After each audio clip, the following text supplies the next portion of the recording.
Ngatho muno ni undu wa gucoka andu makoretwo makienda kumenya uria Ngaruiya Junior atariĩ kana nĩ mwĩhĩre makĩria mundu o wothe kana ũgima wake wa mwĩrĩ uhana atia na uria agĩkorwo akĩyumĩria muthenya wa ũmũthĩ akĩrĩ na ũgima mwega wa mwĩrĩ niho andu makienda gukorwo makĩmenya ndeto makĩria no Ngaruiya nĩ akorwo agĩtarĩria akiuga we ndathũkĩirwo nĩ irio tondu we ndacirĩire na akorwo agĩtarĩria akiuga muthenya ucio wa event ari very busy na ndonire kanya ga kuria irio. Ngaruiya akiuga ari very busy muthenya ucio na ndari na time ya kuria irio icio, akiuga he was busy taking care of the event no ndakorirwo na time ya kuria irio icio, but akora akiuga ndota wake ni arĩire irio na akĩhĩrwo muno kuria ahanyũkirio thibitari na later she was discharged na ni akorwo akirekereria irũa rĩrĩ akienda mũkawa ucio wa Mark Hotel umuhe anja ya kiria gĩakorirwo gĩgĩthũkia irio, akiuga ndaramenya nĩkĩ gĩatũmire irio cikorwo na that level of food poisoning. Akiuga this was not the first time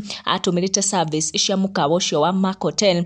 Akauga I was stressed and that's how I didn't end up getting an opportunity to taste the food just like a normal day. One is a host. My daughter ate the food and was discharged today from hospital. The artist and other guests, including the content creators mentioned, have been on medication and still on medication up to now. Na akorwo akiuga atĩ nĩ akoretwo akĩgeria kwaranĩria na Mark Hotel imuhe anja ya kĩrĩa gĩakorirwo gĩkĩhe irio icio food poisoning ya that level. No akauga Mark Hotel ĩkoretwo ĩkĩmũikia mwena na mwena ĩkĩrega kumuhe a direct answer. Akiuga ni ara demand ciũria ithatũ kuma kũrĩ Mark Hotel na andũ nĩ magĩtigwo na ciũria nyingĩ cikĩgie kĩrĩa gĩngĩkorwo kĩakorirwo gĩgĩtũma Ngaruiya Junior korwo akĩrĩ busy to that level we atacamire nginyagia irio. Ndigũtenderithia icio makĩria hau, make sure you turn on your notification, uga subscribe nĩguo hingo ciothe ũgakinyagĩrwo nĩ video citũ. Tucemanie na wa next one.